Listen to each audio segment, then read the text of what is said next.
Hey guys, LevelCap here, and today we're going to talk about Dustline, Rainbow Six Siege's Season 2 DLC. During an ESL tournament yesterday, Ubisoft dropped some information on the new DLC. Unfortunately, it was a pretty underwhelming presentation, if you can even call it that. I think a lot of people were expecting a trailer, as we got with the first DLC. Even though it was an in-game trailer, it was still a trailer. Unfortunately, this time around, we just got an image, and it was an image that's already been leaked. So really, we've just got this background image showing off Dustline with some sand and a road there. And then we've got the official image now of the two operators, which was already leaked, and so we already knew what they looked like.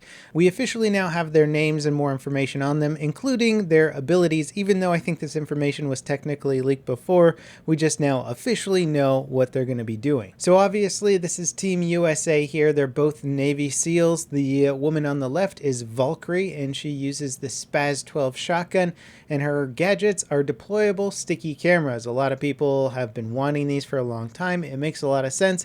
So rather than just using the standard cameras throughout maps, you can now deploy a bunch of other sticky cameras, and your entire team has access to these. So if you deploy them, you go down, the rest of your team can still make use of them. Then on the right, we have the notorious pirate captain Blackbeard. I don't know if the pirate has anything to do with it, but his actual operator name is Blackbeard, and his ability is a tactical armor rifle shield. So basically, this is going to be a shield that I think goes up around your rifle and can probably stop headshots from coming in, which could be insanely useful. I mean, that's my theory. That's what other people think. We'll have official gameplay of this coming out on May 7th with a live demo.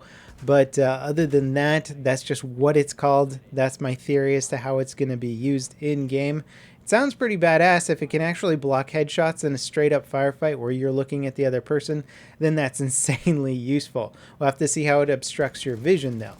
He's also got the Desert Eagle there as a sidearm. I believe both operators will be able to carry the Desert Eagle pistol. Now, as with all the DLC for Rainbow Six Siege, it's going to be free for everyone who has the base game. If you have the Season Pass, you will be able to unlock the operators for free. Otherwise, it's going to cost you quite a pretty penny in renown. You'll have to spend a lot of renown to unlock each operator. It's certainly a doable task for anyone who plays the game a lot, but if you don't want to work for it, then the Season Pass will be there, and you'll also get a free map that comes with it. The map has not been named yet, but we do know that it's going to take place in the Middle East. It's going to be hot. It's going to be sandy. And the dev described it as more chaotic. I don't know if that's a good thing or a bad thing, but generally speaking, chaos doesn't lead to more tactical gameplay. It leads to, well, more chaotic gameplay. And then for release date, it's coming out on May 16th for everyone. If you have the Season Pass, though, you'll get it early on May 9th, including the operators. So if you have the normal game, you will see the other operators on May 9th, and you can be killed by them on May 9th, but you won't yourself be able to unlock them until the 16th. All right, so overall thoughts on this. I like the Middle Eastern setting. I think it's a cool setting. I don't think it's been played out too much in video games yet, or it's sort of died down in a lot of modern shooters. So I certainly welcome a Middle Eastern map in Rainbow Six Siege. The operators look very cool. I'm curious about their abilities. I feel like they could actually change up the gameplay pretty significantly, both offensively and defensively. They also did mention that there's going to be a whole lot of changes coming in the DLC, so that means changes to the base game, from bug fixes to balance changes. I'm excited to see what that is, because Rainbow Six is still far from being a well-balanced game, and it still needs a lot of work in many areas. Tons of bugginess. If you actually watch the ESL tournament, when they broadcast it, not only was it chaotic and hard to watch because of the camera work and stuff like that, but also people were still disconnecting and stuff, which is something you generally don't want to see in a big production quality tournament that, you know, thousands of people are watching. I do really like the fact that everything is still free, even if you don't have the Season Pass. I mean, that really means a lot, and I think it just shows a good business practice in general for doing DLC and not separating the DLC maps from the base game maps. So that like new players or players who don't have the money to buy the DLC don't get separated from the new stuff coming out, or the players who do have the money to buy the cool new stuff can only play it for a limited period of time before everybody goes back to playing the base maps. I overall think this is a good practice, and that most games should really adopt this strategy with their DLC stuff in the future, as it just helps the overall longevity of the game. Presentation Presentation-wise, though, it was pretty damn underwhelming. I mean, we don't even have a video showing off the gadgets of the new operators or what the new maps looks like.